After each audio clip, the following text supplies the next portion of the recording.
महाराष्ट्र में बीएमसी समेत 29 नगर निगमों के लिए वोटों की गिनती जारी है। और देखिए ताजा आंकड़ा हम आपको बता दें, बीजेपी गठबंधन 92 सीटों पर आगे चल रहा है और यूबीटी गठबंधन 67 सीटों पर आगे चल रहा है। अगर कांग्रेस और यूबीटी एमएनएस को मिला दिया जाए तो कांटे की टक्कर नजर आ रही है। तो ये इस वक्त जो बड़ी पिक्चर बनती हुई नजर आ रही है वो आपके सामने है। 227 में से 176 सीटों के रुझान हमारे सामने है। नमस्कार, मैं हूं आपके साथ निधि वासंदानी और तेजी से ट्रेंड्स आगे बढ़ रहे हैं। बीएमसी में बीजेपी विपक्ष में कांटे की टक्कर है और ये उम्मीद लगाई जा रही है कि कभी भी कुछ भी हो सकता है। बीएमसी में बीजेपी प्लस गठबंधन को 72 सीटों पर आगे है। बीजेपी 72 सीटों पर आगे है। शिवसेना उद्धव की जो पार्टी है 58 सीटों पर आगे चल रही है। शिवसेना शिंदे जो है 20 सीटों पर आगे चल रही है। ये रुझान सामने आ रहा है। राज ठाकरे की एमएनएस 9 सीटों पर आगे चल रही है। और देखिए एक और अहम खबर आ रही है, नवाब मलिक के भाई कप्तान मलिक अपना चुनाव हार गए हैं। कांग्रेस पार्टी के मुस्लिम नेता अशरफ आजमी ने चुनाव जीता है। मालेगांव में एआईएमआईएम का खराब प्रदर्शन देखने को मिला है। मालेगांव ने एआईएमआईएम पर भरोसा नहीं किया। यहां से जिनको टिकट दिया गया था पूर्व मेयर, वो चुनाव हार गए। और बड़ी खबर एक और मिल रही है। बीएमसी चुनाव में अब तक 6 सीटों पर नतीजे आ गए हैं, रिजल्ट्स आ गए हैं। धारावी के वार्ड नंबर 183 से कांग्रेस की जीत हुई है और वार्ड नंबर 1 से शिंदे गुट की जीत हुई है। वार्ड नंबर 182 से यूबीटी उद्धव ठाकरे गुट के मिलिंद वैद्य जीते हैं और वार्ड नंबर 135 से बीजेपी की जीत हुई है। दक्षिण मुंबई से बीजेपी के 2 उम्मीदवार जीते हैं। हमारे साथ जयप्रकाश लगातार बने हुए हैं और साथ ही हमारे साथ 2 खास मेहमान हैं और भी मेहमान हमारे साथ जुड़ रहे हैं। जयप्रकाश, जल्दी से मैं आपके पास आ रही हूं। अब तक कुल मिलाकर 4 सीटों के रिजल्ट आ गए हैं, जिसमें कांग्रेस को 1 सीट और बाकी बीजेपी की जीत हुई है और बीजेपी के 2 उम्मीदवार जीते हैं दक्षिण मुंबई से। क्या इस वक्त अपडेट मिल रहा है?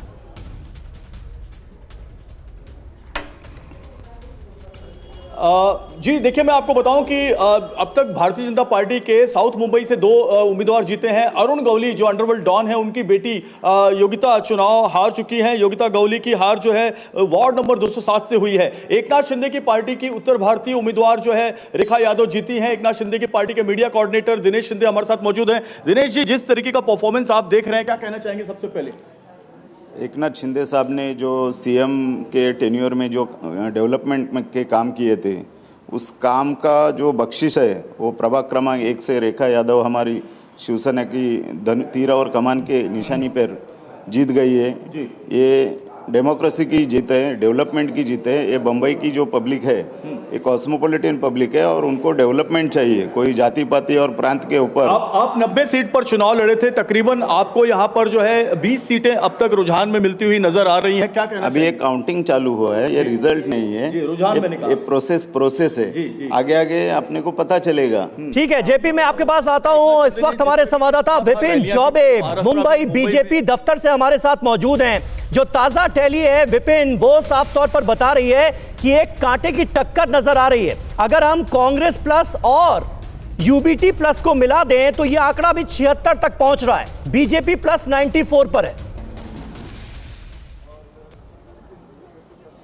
बिल्कुल कांटे की टक्कर है, लेकिन थोड़ा फासला बढ़ रहा है और ये ऊपर नीचे भी हो रहा है, इसलिए ये फाइनल टैली नहीं है और थोड़ा सा ऊपर नीचे हो रहा है और इसको लेकर कश्मकश है यहाँ पर।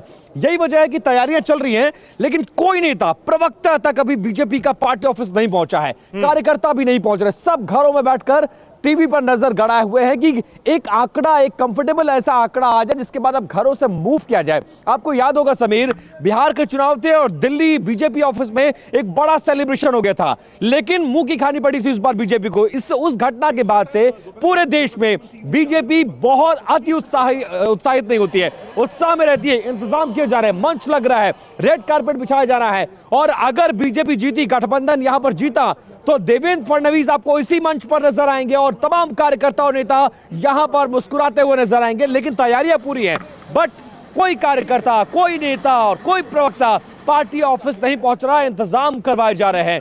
आंकड़ा बहुत ज्यादा क्लोज है दोनों के बीच में और ये ऊपर नीचे हो रहा है, लेकिन अभी भी मजबूत स्थिति में जो महायुति गठबंधन है उद्धव ठाकरे उसके मुकाबले थोड़ा कमजोर साबित हो रहे हैं। और पिछले साल यानी 2017 के जो महानगर पालिका मुंबई के चुनाव हुए थे उसमें आंकड़े जब देखेंगे शिवसेना और बीजेपी का तो बहुत फर्क नहीं था, 2 सीटों का फर्क था। तो क्या फाइट उतनी ही क्लोज होनी है, ये सबसे बड़ा सवाल है। फिलहाल आंकड़ों पर निगाहें बनाई गई हैं, तमाम नेता इस वक्त टीवी।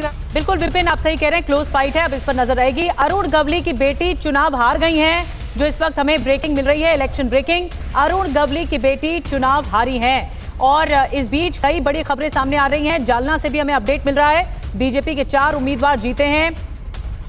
और इस बीच एक और अपडेट हमें मिल रहा है, नवाब मलिक के भाई भी चुनाव हार रहे हैं, ये जानकारी हमें दी जा रही है।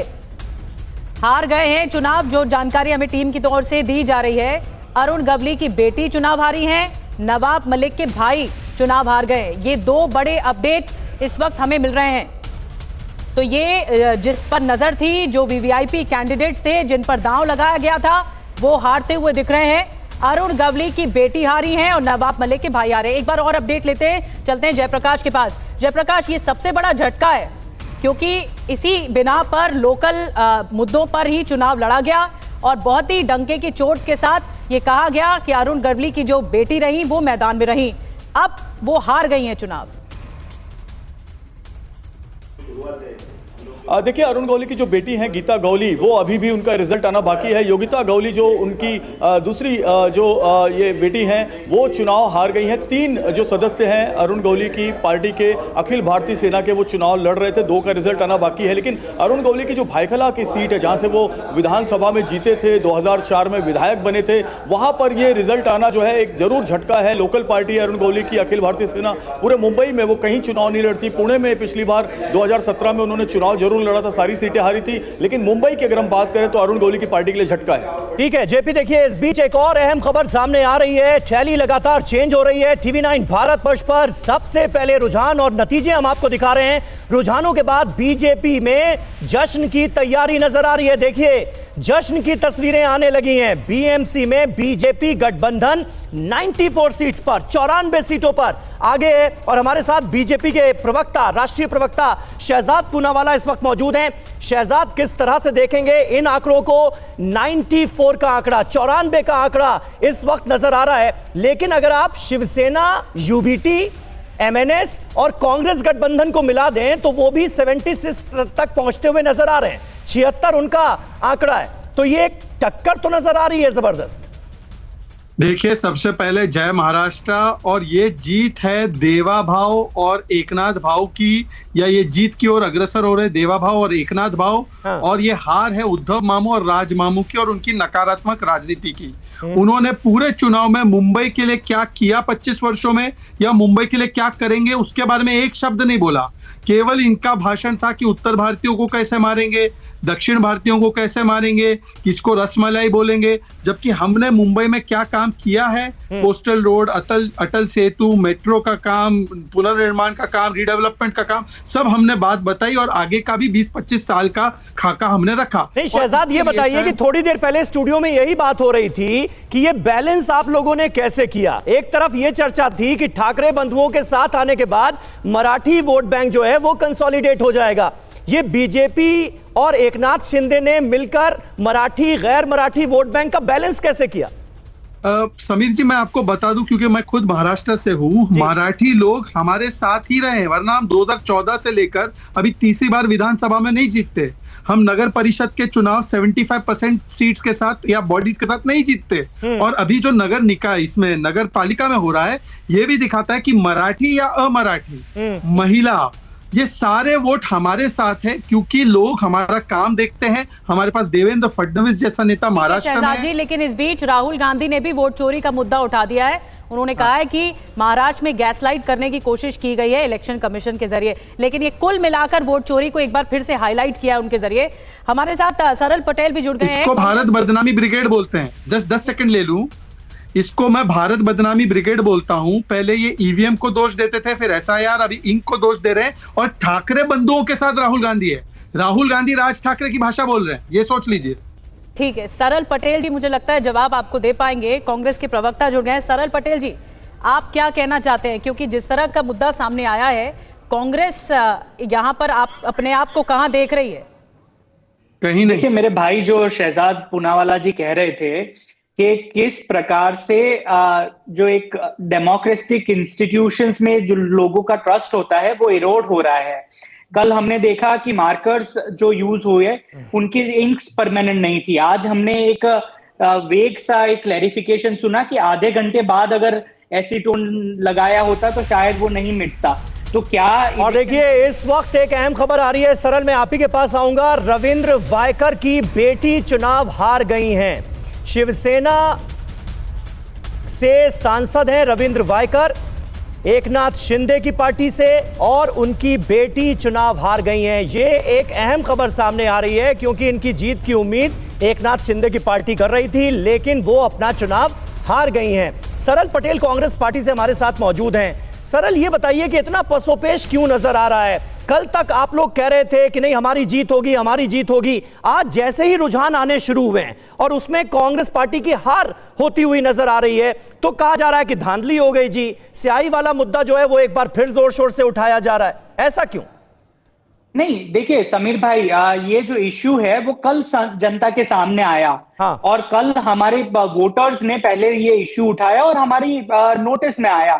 तो एज अ पॉलिटिकल पार्टी हमारी जो काम है कि हमें जनता की आवाज को उठाना चाहिए, जो हमने किया है।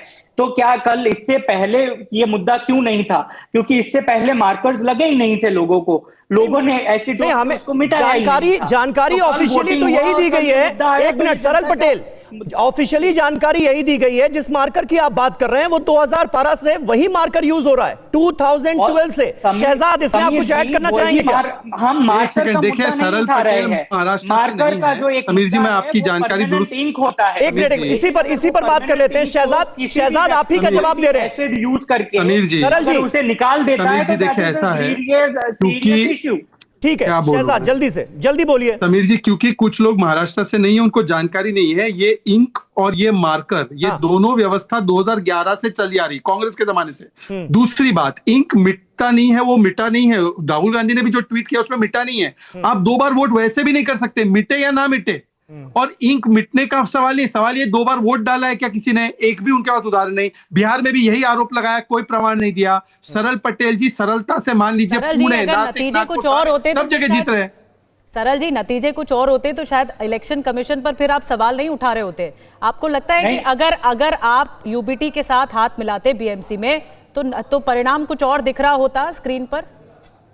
श्वेता जी, मैं पूरी जिम्मेदारी से कहता हूं कि अगर हमारी 100 सीटें भी आ रही होती, सरल जी, निधि जी, अगर हमारी 100 सीटें भी आ रही होती तो हमारा ये मुद्दा सेम रहता।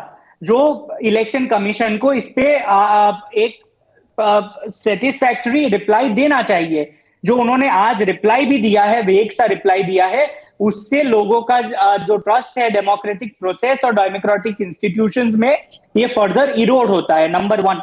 नंबर 2, जो आपके स्क्रीन पे भी जो नतीजे आ रहे हैं, क्योंकि आपको पता होगा कि ये 146 के फेज में इसको काउंट किया जा रहा है। तो जहां तक मेरी जानकारी है, मैंने आधिकारिक वेबसाइट पे देखा है कि अभी तक तो 46+46 सीटों के ही वहां पे ठीक है सरल पटेल जी, देखिए इस बीच एक अहम खबर, पुणे में बीजेपी गठबंधन को बढ़त मिलती हुई नजर आ रही है। और पुणे में देखिए आंकड़ा जो सामने आया है, बीजेपी 55 सीटों पर आगे और एनसीपी अजीत दादा पवार वाली 6 सीटों पर आगे चल रही है। ये पुणे का डेटा हम आपको दिखा रहे हैं। पुणे में बीजेपी गठबंधन को सीधे तौर पर बढ़त मिलती हुई नजर आ रही है। बीजेपी 55 सीटों पर यहां आगे। बिल्कुल, पुणे में कुल सीटें 165 हैं और बीजेपी आगे दिख रही है। अब 29 में से 25 नगर निगम में अभी बीजेपी आगे चल रही है। पूरे महाराष्ट्र नगर निकाय के जो नतीजे आ रहे हैं उसमें सांगली है, कोल्हापुर है और कांग्रेस को यहां पर बढ़त मिल रही है, जो हमें जानकारी मिल रही है।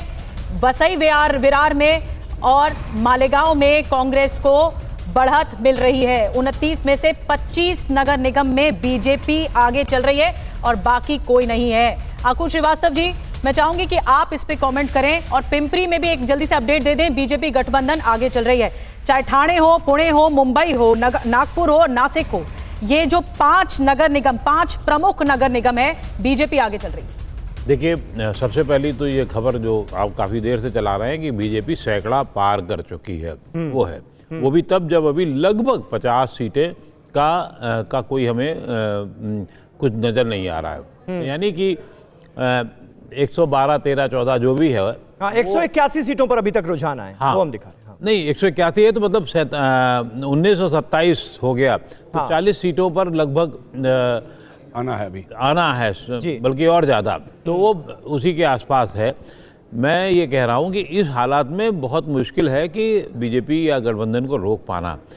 हाँ, रणनीति किसने क्या की, गलत की, सही की, लेकिन बैकफायर बहुत हो रहा है। अभी एकदम से अचानक जब चुनाव आयोग का आ गया है मामला कि ये तो स्याही हम लोग 11 से इस्तेमाल कर रहे हैं, तो अब क्या बचा है कहने के लिए। इस पूरे चुनाव के जो सबसे अजीबोगरीब चीज़ है, वो कोई पार्टी हो, मैं जब बहुत साफ कह रहा हूँ, कोई पार्टी हो जी, उसकी नज़र बीएमसी के 75,000 करोड़ पर ही नहीं है। हाँ, उसकी नज़र ये जो योद्धा जिनको आप तैयार कर रहे हैं, खास तौर से मुंबई और कलकत्ता की यही रणनीति रही है, उसके जो कार्यकर्ता होते हैं उनकी नज़र होती है, जो लगभग मुंबई के 3 लाख करोड़ रुपए की वसूली होती है इसी बहाने, वो हम ऐसे मकान मालिक किराएदारों से होती है जो बिल्कुल सही बात है सर। 75,000 करोड़ की गद्दी है, इतना जबरदस्त बजट है कि वो कई छोटे राज्यों के बजट के बराबर पड़ता है। और हमारे साथ इस वक्त केंद्रीय मंत्री रामदास अठावले मौजूद हैं। अठावले जी, स्वागत है आपका TV9 भारतवर्ष पर। सबसे पहले मैं आपसे जानना चाहूंगा, इस वक्त जो टैली हमारे सामने है उसमें बीजेपी और एकनाथ शिंदे का गठबंधन महायुति लगातार बढ़त बनाए हुए है। बीएमसी में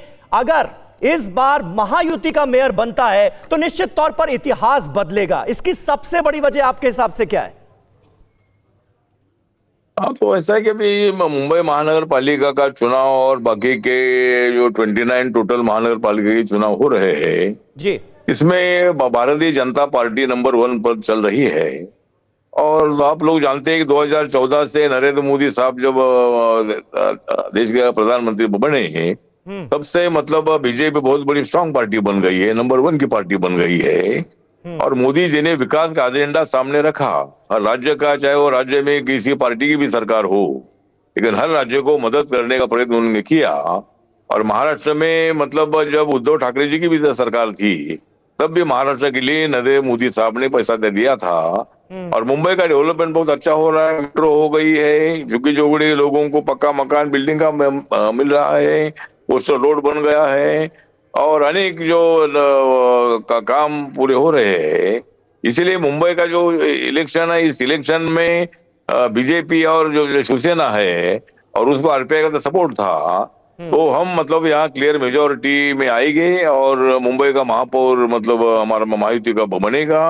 उद्धव ठाकरे जी और राज ठाकरे एक साथ आने से कुछ उनको फायदा दिख रहा है, लेकिन इतना फायदा नहीं होगा कि वो सत्ता में आ सकते हैं। और उद्धव ठाकरे इसलिए सत्ता में थे कि बीजेपी उनके साथ हमेशा रही है और हमेशा शिवसेना का मेयर रहा, बीजेपी का डेप्यूटी मेयर रहा, और 2012 से रिपब्लिकन पार्टी भी उनके साथ रही है उद्धव जी के साथ। तो इसीलिए मतलब उनको सत्ता में मिली थी। राज ठाकरे को साथ में लेकर सत्ता मिलना संभव नहीं है, और इसीलिए मुंबई में मतलब हमारा महायुति का मेयर बनेगा, मराठी भाषिक मेयर बनेगा, और मुंबई के जो वादे हमने किए, तो आप कह रहे हैं कांग्रेस के साथ ना जाकर, अठावले जी आप ये कह रहे हैं कांग्रेस के साथ ना जाकर राज ठाकरे के साथ आकर गलती कर दी उद्धव ठाकरे ने? हाँ, मतलब राज ठाकरे के साथ उद्धव ठाकरे जाने से या राज ठाकरे को साथ में लेने से इतना फायदा उनको तो नहीं दिख रहा है। शायद और कांग्रेस पार्टी अलग हो गई है, तो शायद कांग्रेस पार्टी के साथ भी रहते थे तो भी कोई दिक्कत नहीं थी, क्योंकि अनेक महानगर पालिका में बीजेपी आगे जा रही है और वहाँ मतलब जो गठबंधन है, गठबंधन उनका कहीं है कहीं नहीं है। लेकिन आज भारतीय जनता पार्टी को लोग पसंद कर रहे हैं। सबका साथ, सबका विकास, डेवलपमेंट, ये हमारे मुद्दे हैं। हमारा मुद्दा वोट चोरी का नहीं है, हमारा मुद्दा दोबारा वोटिंग का नहीं है, हमारा मुद्दा है विकास का। और हम मतलब राजनीति कांग्रेस कह रही है कि वोट चोरी बहुत बड़ा मुद्दा है और इससे जो बीजेपी प्लस गठबंधन है वो भाग रहा है, उसका कोई जवाब नहीं दे रहा है। राहुल गांधी ने एक बार फिर से पोस्ट कर दिया है। नहीं, मुझे लगता है कि कांग्रेस पार्टी हमेशा वोट चोरी के मुद्दे को उठाती है, राहुल गांधी उठाते हैं, लेकिन जब राहुल गांधी जी और अपोजिशन को इतनी सीटें मिली लोकसभा में 2024 में, तब हमने ऐसा मुद्दा नहीं उठाया था कि उन्होंने उठी थी चोरी की क्या करके। हमने ये मुद्दा उठाया था कि भाई संविधान के विषय पर इन्होंने लोगों को गलत फहमियां फैलाने का काम किया और इससे हमारा नुकसान हुआ। तो ये जब हमको सत्ता मिलती है तो बोलते वोट चोरी होता है। ये तो मतलब इनकी आदत जो है, आदत झूठ बोलने की है। इसीलिए वोट चोरी बिल्कुल नहीं होना चाहिए। दोबारा वोटिंग करने का किसी को अधिकार नहीं है। रामदास जी, और चुनाव में मैं आपसे जानना चाहती हूँ, ये इस चुनाव में आपको सबसे बड़ा चैलेंज, सबसे बड़ी चुनौती क्या लगी? क्योंकि देखिए, एक होता है विधानसभा चुनाव, उसके बाद लोकसभा चुनाव। क्या लोकल मुद्दों पर जो लड़ा जाता है चुनाव, उसमें कितनी अपेक्षाएं रहती हैं, कितनी उम्मीदें रहती हैं और लोगों का समर्थन या जनाधार कैसे बढ़ पाता है? क्या चैलेंज रहा सबसे बड़ा? हाँ, तो मतलब जो लोकल बॉडीज का चुनाव होता है, ये ग्रासरूट का चुनाव होता है, बस्ती बस्ती का चुनाव होता है, गली गली का चुनाव होता है। और वहाँ की जो समस्या है, पीने का पानी है, झुग्गी झोपड़ी में रहने वाले लोगों को इलेक्ट्रिसिटी का विषय है, लाइट का विषय है, अपना रास्ते का विषय होता है, कनेक्टिविटी का विषय होता है। तो मतलब ये मुद्दों पर हमारे महायुति ने उनके सामने बहुत बड़ा अच्छा एक पैकेज रखा है। मुंबई में लाखों लोग झुग्गी झोपड़ी में रहते हैं, उनको पक्का मकान देने का, बिल्डिंग का मकान देने का स्कीम SRE स्कीम के माध्यम से हमने बनाया है। और अगले 10 सालों में मुंबई झोपड़पट्टी मुक्त होगी और हर आदमी को 300 स्क्वायर फीट का कारपेट एरिया का और 400-450 फीट का बिल्डअप एरिया का मकान मिलेगा। यही मतलब हमारी सरकार का मेन उद्देश्य है। जो पुरानी बिल्डिंगें 40-50 साल की हुई है, जो 300-400 स्क्वायर फीट में रहते हैं। अब क्या बदलेगा रामदास आठवले जी? अगर मान लीजिए कि महायुति की जीत हो जाती है, बीजेपी का मेयर बन जाता है, तो क्या बदलेगा ये तो बताइए। क्योंकि एकनाथ शिंदे का जहां तक सवाल है, तो वो तो शिवसेना का ही हिस्सा थे और इतने दिनों से BMC में शिवसेना का शासन था और तमाम तरह की कमियां, मुंबई में गड्ढे, समस्याएं, इसका तो अंबार लगा हुआ नजर आता। अब क्या बदलेगा? हाँ, मतलब जो समस्या है, तो जो समस्या उद्धव ठाकरे जी और उनके मेयर नहीं कर पाए हैं, वो मुद्दे हम खाली उठाएंगे नहीं तो उसके लिए इम्प्लीमेंट करेंगे। मुंबई के रास्ते जहाँ खड्डे, उसको खड्डे मुक्त मुंबई बनाएंगे। जहाँ हर बस्ती बस्ती में नल से जल देने की हमारी स्कीम है, वो हम घर घर में मतलब नल दे देंगे। शौचालय जो 12 करोड़ बने हैं, उसमें जो मुंबई में भी कई बने हैं, लेकिन वो तो हमारा प्लानिंग है कि झुग्गी झोपड़ी के लोगों को मतलब पक्का मकान देना है, चाहे वो मराठी भाषी को, चाहे हिंदी भाषी को, चाहे और कोई भी हो। मुंबई में रहने वाले हर एक आदमी को पक्का मकान देने का हमारा बहुत बड़ा एक काम है, लक्ष्य है। और बाकी के भी मैनिफेस्टो में भी आपका था। रामदास जी, आपकी शायरी सदन में अक्सर गूंजती रहती है, तो जो बीजेपी जीत की तरफ आगे बढ़ रही है, कुछ शायरी अगर हो जाए तो दर्शकों की पसंद है कि आप जुड़े हैं हमारे साथ। नहीं, तो मतलब नहीं, उद्धव ठाकरे जी हमारे साथ लड़ रहे हैं, उद्धव ठाकरे, राज ठाकरे हमारे साथ लड़ रहे हैं, लेकिन हम तो आगे बढ़ रहे हैं। वही चुनाव में हम आगे बढ़ेंगे और यहाँ सत्ता हमारे हाथ में आ जाएगी। सत्ता अभी हमारे हाथ में आ जाएगी सत्ता, और उद्धव ठाकरे का कट हो जाएगा सत्ता। तो इसी तरह मतलब हम लोग आगे बढ़ रहे हैं। अच्छा, जीत का सेहरा किसके सिर बांधेंगे आप? अगर मान लीजिए महायुति की अभी ये जो रुझान हमें नजर आ रहे हैं, ये नतीजों में तब्दील होते हैं, तो जीत का सेहरा आप किसके सिर बांधेंगे? क्योंकि कहा जा रहा है कि भाई अगर ट्रिपल इंजन की सरकार बनती है महाराष्ट्र के अंदर, तो उसमें देवेंद्र फडणवीस की सबसे बड़ी भूमिका है। मानते हैं आप? हाँ, तो मतलब इसमें नंबर 1 की भूमिका नरेंद्र मोदी साहब की होगी कि नरेंद्र मोदी जी ने मुंबई के लिए बहुत बड़ा पैकेज दिया जी। और नंबर 2 पर देवेंद्र फडणवीस जी है। तो देवेंद्र फडणवीस जी ने बहुत ही ताकत से बीजेपी को और ऊपर उठाने का काम किया है।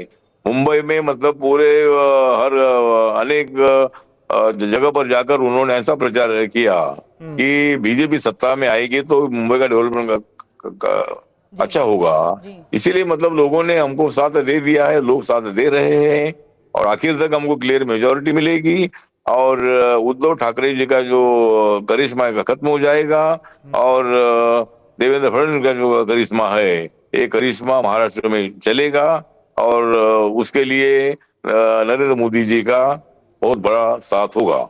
बिल्कुल सर, बहुत शुक्रिया, धन्यवाद आपका। और विकास का मॉडल ही इसी को ही आपने मैनिफेस्टो में भी किया है, और अगर आप जीत की ओर आगे बढ़ रहे हैं तो ये विकास का मॉडल मुंबई के लिए देखने को मिलेगा। इस बीच एक बड़ी खबर है, सिद्धिविनायक ट्रस्ट अध्यक्ष के बेटे की हार हुई है बीएमसी चुनावों में। अहिल्यानगर आपको बता दें AIMIM के 3 उम्मीदवार जीते हैं, और बड़ी खबरें आ रही हैं लगातार, इलेक्शन ब्रेकिंग आपको बता रहे हैं। AIMIM के 3 उम्मीदवार जीते हैं, तो ये जानकारी और ये जीत बड़ी है AIMIM पार्टी के लिए मुंबई में। जल्दी से जानकारी लेते हैं विपिन चौबे से। Vipin, over to you. 3 उम्मीदवार जीते हैं AIMIM के अहिल्यानगर से। जी बिल्कुल, ये वो इलाके हैं जो थोड़ा अल्पसंख्यक बाहुल्य इलाके हैं, और वहां पर पहले से दबदबा था और पूरी ताकत AIMIM ने वहां पर लगाया था, और उनके 3 उम्मीदवारों के जीतने की खबर वहां से आ रही है। इसके इतर मुंबई बीजेपी ऑफिस जो मेन हेडक्वार्टर, हम वहां पर हैं, और बहुत सारे लोग यहां पर खड़े होकर देखिए स्क्रीन पर नजर जमाए हुए हैं। क्या चाहते हैं, क्या लग रहा है दादा भाऊ, क्या चाहते हैं, किसको जीतना चाहिए मुंबई में? बदलना चाहिए कि नहीं बदलना चाहिए? नहीं, महायुति आना चाहिए। महायुति आना चाहिए। आप लोग क्या चाहते हैं? कुछ बोलो, कोई? अच्छा, इधर कुछ नहीं बोल रहा, लेकिन मैं आपको एक बहुत इंपॉर्टेंट ये है कि थोड़ा अंदर का माहौल दिखाने की कोशिश करता हूं। बाहर का तो माहौल देखिए, माहौल बन चुका है, लेकिन पार्टी ऑफिस के अंदर जो कार्यकर्ता पहुंचे हुए हैं उन सब की निगाहें आप देखेंगे तो इस वक्त टेलीविजन स्क्रीन पर है, वो एक एक पल की अपडेट लेना चाहते हैं। और हम आ चुके हैं बीजेपी हेडक्वार्टर के अंदर। यहां पर देखिए पूरा माहौल बनाया गया है। मिठाइयां तो नहीं आई हैं क्योंकि रिजल्ट का इंतजार किया जा रहा है, लेकिन इस कमरे में मुझे कुछ नजर आया है। यहां पर बहुत सारे कार्यकर्ता हैं, आप सारे लोग रिजल्ट का इंतजार कर रहे हैं। हाँ, लेकिन यहां तो मिठाई होनी चाहिए, यहां तो वड़ा पाव रखा गया है। वड़ा पाव से स्वागत होगा क्या? ये देखिए मुंबई की पहचान, वो मसाला, वो वड़ा, और यहां पर ये पाव और ये वड़ा। एक जरा वड़ा पाव बना दीजिए। किसका इंतजार हो रहा है? रिजल्ट का। रिजल्ट का क्या लग रहा है आप लोग को इस बार क्या होना है? आप लोग बीजेपी ऑफिस के अंदर है, वड़ा पाव आ चुका है, टेलीविजन स्क्रीन पर रिजल्ट चल रहा है, क्या होने वाला है ये बताइए? बीजेपी आने वाली है। बीजेपी आने वाली है, पूरा भरोसा है। हाँ। पिछली बार की तरह रुक तो नहीं जाएंगे आप लोग? नहीं नहीं, हाँ? नहीं। और स्पेशली आज के दिन ये बनवाया गया है जो मुंबई की पहचान है सबसे, वड़ा पाव। वड़ा पाव। हाँ। किसको खिलाना है? सबको खिलाना है। एक बार फिर से वड़ा पाव दिखा दो भाई। देखिए मुंबई बीजेपी ऑफिस में सेलिब्रेशन से पहले वड़ा पाव आ चुका है महिला कार्यकर्ता। तो देखिए निश्चित तौर पर मुंबई में भारतीय जनता पार्टी के लिए बड़ी खुशखबरी है, और जश्न की तैयारियां भी शुरू होती हुई नजर आ रही हैं। और दादर में उद्धव की पार्टी का मुख्यालय जो है, वहां से क्या खबर सामने आ रही है? दादर से उद्धव ठाकरे के उम्मीदवार जीते हैं। तो देखिए दादर जो है वो ठाकरे बंधुओं का गढ़ है, और यहां से ये खबर सामने आ रही है कि यहां पर उनके कैंडिडेट जीते हैं, यूबीटी के कैंडिडेट की जीत हुई है। शहजाद पूनावाला बीजेपी से और सरल पटेल कांग्रेस पार्टी से हमारे साथ बने हुए हैं। शहजाद, लेकिन जैसे जैसे रुझान सामने आ रहे हैं, आंकड़े बढ़ते नजर आ रहे हैं, वैसे वैसे पूरी शिद्दत के साथ ऑपोजिशन ये आरोप लगाता हुआ नजर आ रहा है कि धांधली हो गई, गड़बड़ी कर दी गई, और ये उसी का नतीजा है। जनादेश को चोरी करने की कोशिश की गई है, सीधे सीधे ये आरोप लगाया जा रहा है। कैसे जवाब देंगे इनका? समीर भाई, अभी लास्ट चुनाव जो हुए वो बिहार के हुए, बिहार के नतीजे आके 45 दिन हुए, एक इन्होंने ऑफिशियल इलेक्शन कंप्लेंट नहीं की है हाईकोर्ट में, अभी तक नहीं की है। SIR पर भी यही रोना रोते थे, कोई कंप्लेंट नहीं की। हरियाणा में भी यही रोना रोते थे, कुमारी शैलजा ने नकार दिया इनकी बातों को। तो ये बहानेबाजी है, बहाना ब्रिगेड है। पर समीर जी एक इंटरेस्टिंग फैक्ट बताऊं, कांग्रेस की जो शुरुआत है ना 1885 में, वो पुणे और मुंबई से हुई। पहली मीटिंग पुणे में होने वाली थी, फिर कोलेरा का आउटब्रेक हुआ तो उनको ग्वालियर टैंक मुंबई में करना पड़ा। आज पुणे और मुंबई दोनों जगह कांग्रेस का अस्तित्व खत्म। और राहुल गांधी क्या कर रहे हैं? ठाकरे बंधुओं की भाषा बोल रहे हैं। वो बोल रहे ठाकरे बंधु सही है, राज ठाकरे सही है। तो कांग्रेस पार्टी जो है, देखिए एक तो कहां उन्होंने कि राज ठाकरे सही है, इसी बिना पर तो वो अलग हो गए। कांग्रेस पार्टी कह रही है कि भाई राज ठाकरे की नीतियों से हम सहमति नहीं है, तो उनके साथ चुनाव कैसे लड़ सकते हैं? ऐसा है, उद्धव ठाकरे आज भी इंडिया अलायंस में है, उद्धव के साथ राज है, पर कांग्रेस ने राज उद्धव से नाता नहीं तोड़ा। दूसरी बात, जो उद्धव और राज वो इंक इंक इंक कर रहे हैं, वही बात को कर रहे हैं। तीसरी बात मैं आपको बता दूं, और जस्ट 10 सेकंड लेकर, कि एक चीज नोट कीजिए कि दोनों ठाकरे बंधु एक हो गए मुंबई में, वहां पे वो फिर भी हार रहे हैं। पवार परिवार पूरा एक हो गया पुणे में, वहां पे भी बीजेपी जीत रही है। तो ये दिखाता है कि किस प्रकार से बीजेपी आज नंबर 1 पार्टी बनी है, क्योंकि हमने हिंदुत्व नहीं छोड़ा। और मराठी और हिंदुत्व एक ही है। इन लोगों ने बहुत प्रयास किया कि ये ममदानी जैसा कोई बुरखे वाली बनाना चाहते थे मेयर मुंबई में, वो नहीं बनाना चाहती मुंबई। ठीक है, बड़ी बात आपने कही शहजाद जी। जयशंकर जी भी हमारे साथ मौजूद हैं। जयशंकर सर, अगर इस पूरे चुनावों का एनालिसिस करें तो क्योंकि 2017 के बाद हो रहे हैं, 4 साल डिले हुए ये चुनाव, ऐसे में कांग्रेस का तेजी से 2017 के बाद से ही अस्तित्व घट रहा है और ये नतीजों में दिख रहा है।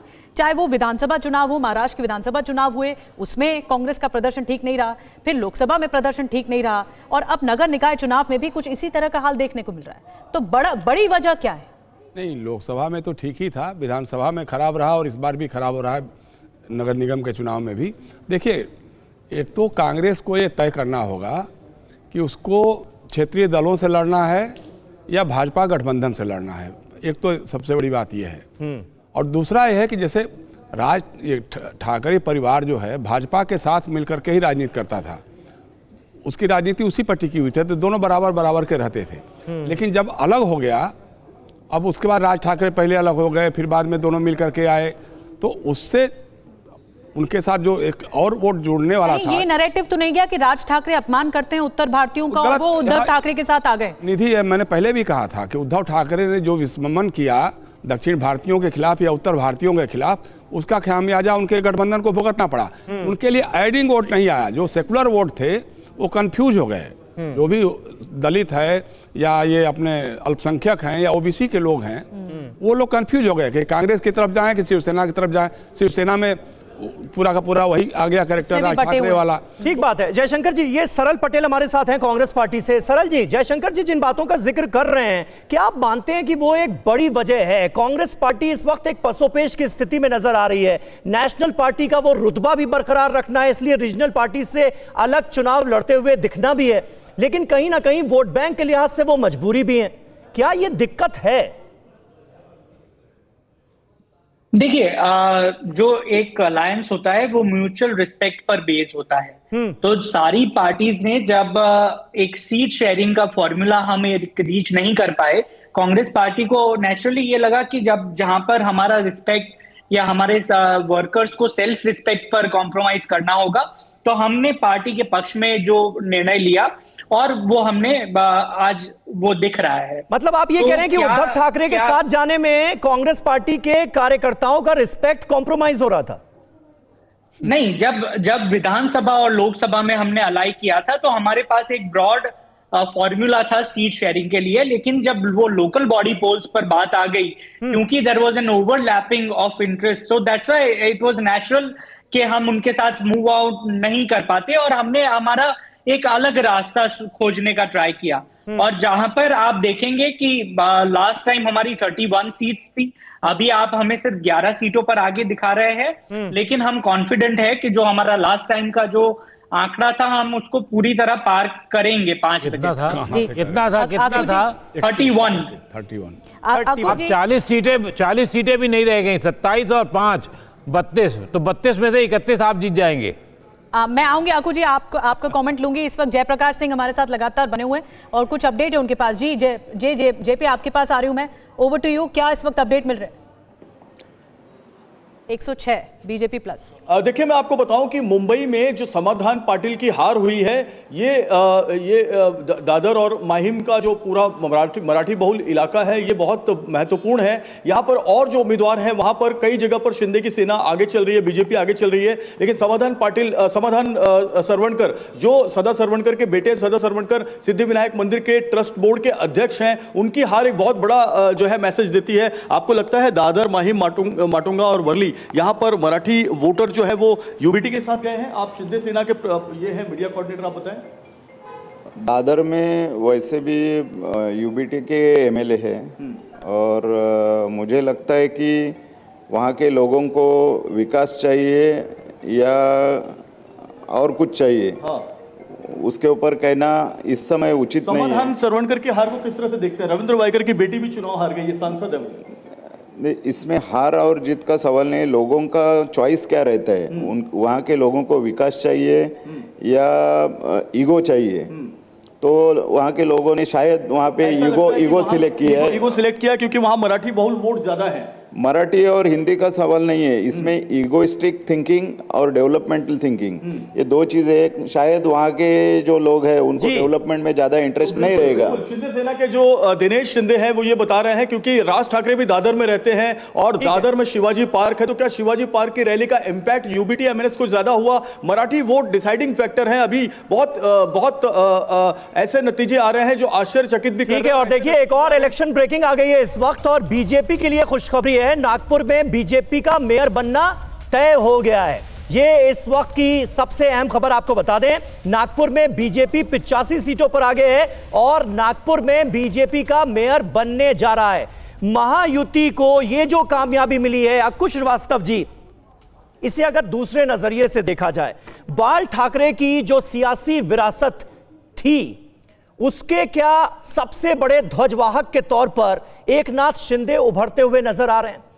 पहले आप देखिए लोकसभा चुनाव, फिर उसके बाद आप विधानसभा चुनाव के नतीजे देख लीजिए, अब बीएमसी के चुनाव के नतीजे, नगर निगम चुनावों के नतीजे, क्या सबसे बड़े ध्वजवाहक बाल ठाकरे की सियासत के एकनाथ शिंदे ये घोषित हो गया है? मुझे नहीं लगता कि अभी ये कहना ठीक रहेगा, अभी बहुत दूरी है उसमें, और अभी भी बाल ठाकरे के ध्वजवाहक उद्धव ठाकरे ही हैं, लेकिन उद्धव ठाकरे ही है और उन्होंने ही चीज़ों को आगे बढ़ाई, लेकिन उनकी कन्फ्यूज़न, उनकी सत्ता में बनी रहने की जिद, इस कारण जो है कभी वो किसी से मिल जाते हैं, कभी कांग्रेस के पास चले जाते हैं, कभी उनके कार्यकर्ता एआईएम की तारीफ करने लगते हैं।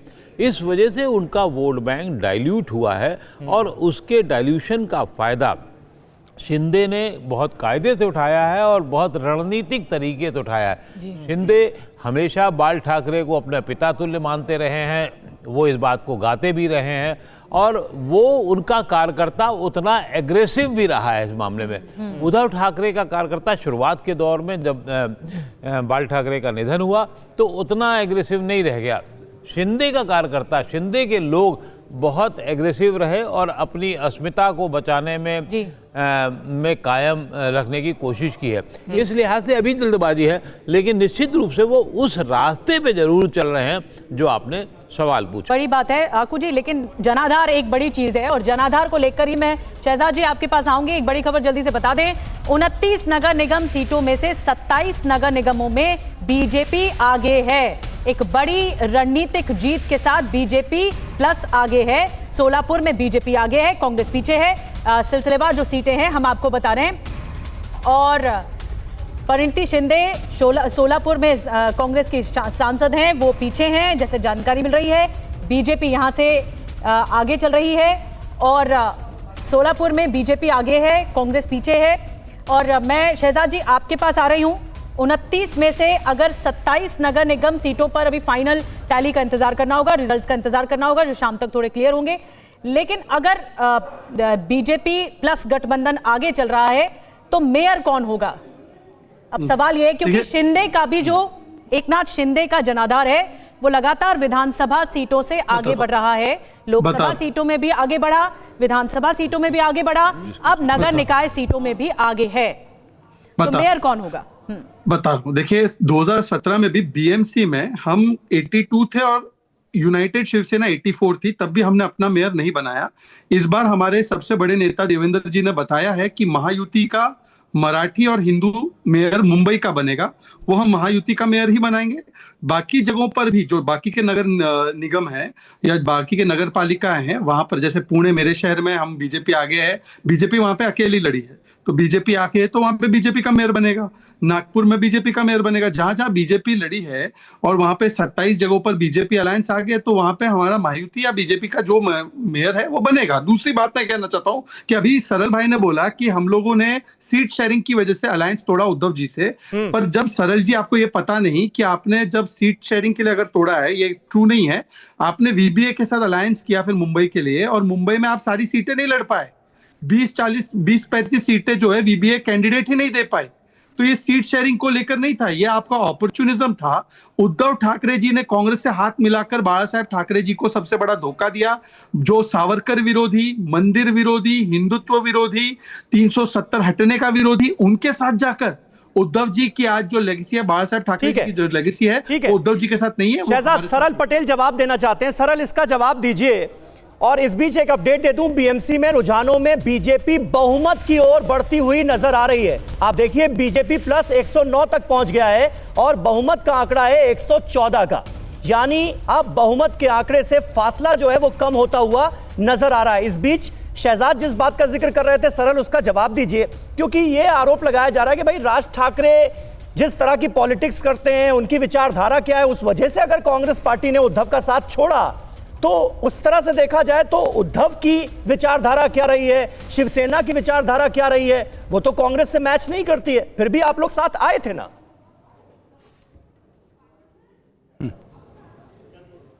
ऑडियो आपका म्यूट है। जनता ने भी म्यूट किया है। नहीं, ऑडियो अनम्यूट कर लें सरल जी। जनता ने भी म्यूट कर दिया है। आप बड़ी टिप्पणी कर दिया है।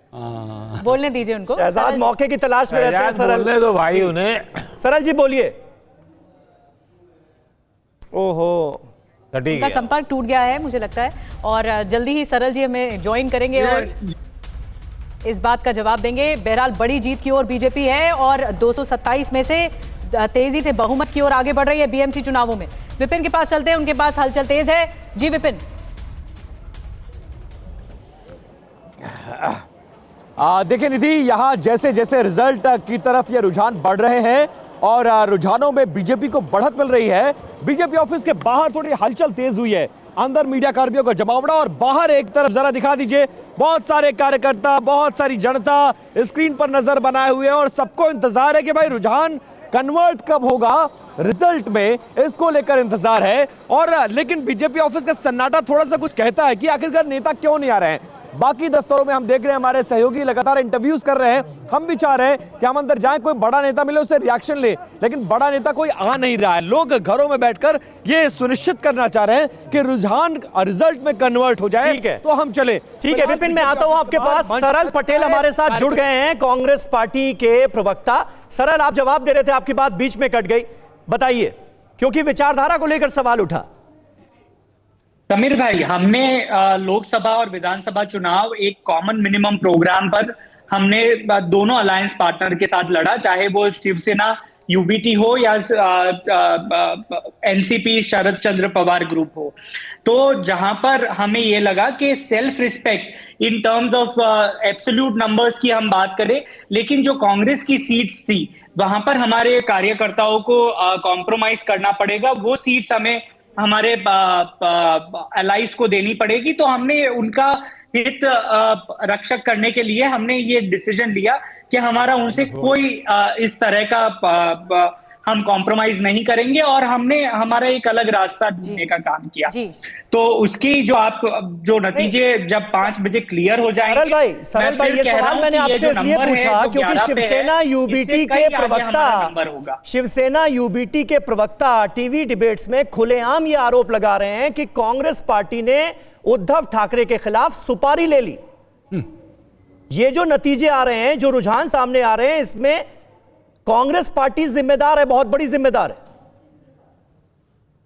वो उनको देखना होगा, वो अगर इतने ही कांग्रेस पार्टी के पर डिपेंडेंट थे तो कांग्रेस पार्टी की जो बेसिक डिमांड्स थी उसको वो मीट करते और हमें कहीं हाफ वे पर मिलते तो कांग्रेस पार्टी भी अलायंस के बारे में आगे बढ़ने का सोचती। आपने बड़ी बात कही। इस वक्त एक बड़ी खबर अपने दर्शकों को बता दें, 114 जिस जादुई आंकड़े का हम जिक्र कर रहे थे, बहुमत का आंकड़ा, बहुमत के आंकड़े को रुझानों में छू लिया है बीजेपी गठबंधन ने। बीजेपी शिवसेना शिंदे गठबंधन ने बहुमत के आंकड़े को छू लिया है।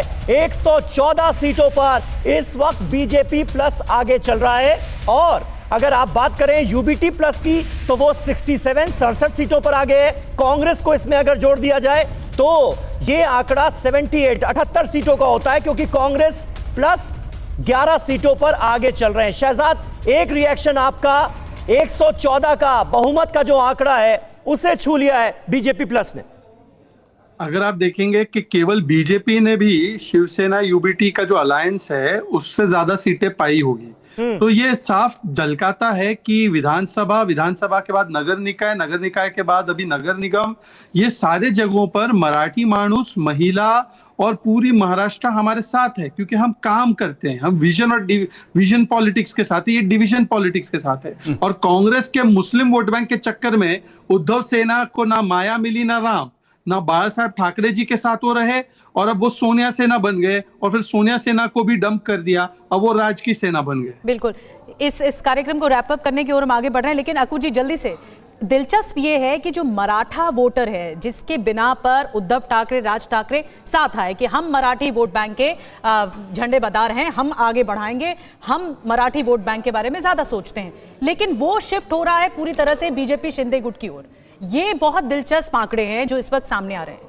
देखिए, जब बहुमत के करीब रुझान आ चुके हैं तो निश्चित रूप से हम ये कह सकते हैं, और ख़ास तौर से सबसे निचले पायदान के चुनावों में तो ये कम से कम स्पष्ट होता जा रहा है, जो दावा ठाकरे साहब किया करते थे आज से 50 साल पहले से लेकर के, वो अब उनका दावा ख़त्म हो रहा है। उनके पुत्रों की नीतियों की वजह से ऐसा हुआ है। पहले राज ठाकरे ने उसका बंटाधार किया, खामखा के लिए उत्तर भारतीय और दक्षिण भारतीयों को गाली बक करके, और ये एक दिन और में नहीं फिर हुआ। उसके बाद नहीं भाई, पहले वही मैं कह रहा हूँ, पहले राज ठाकरे ने किया, आज का नहीं, पहले से किया राज ठाकरे ने, और फिर उसके बाद में अब उद्धव ठाकरे की ढुलमुल नीति, सत्ता में बने रहने का लोभ, इस वजह से वो वोट बैंक उनके पास से धीरे धीरे अलग हो रहा है। लेकिन ऐसा भी नहीं कह सकते कि खत्म हो गया। जयशंकर जी, लेकिन आपने देखा अभी शहजाद पूनावाला को आपने सुना, मतलब ये मुस्लिम परस्त पार्टी होने का ठप्पा जो कांग्रेस पार्टी पर लगाया गया था, वो आजकल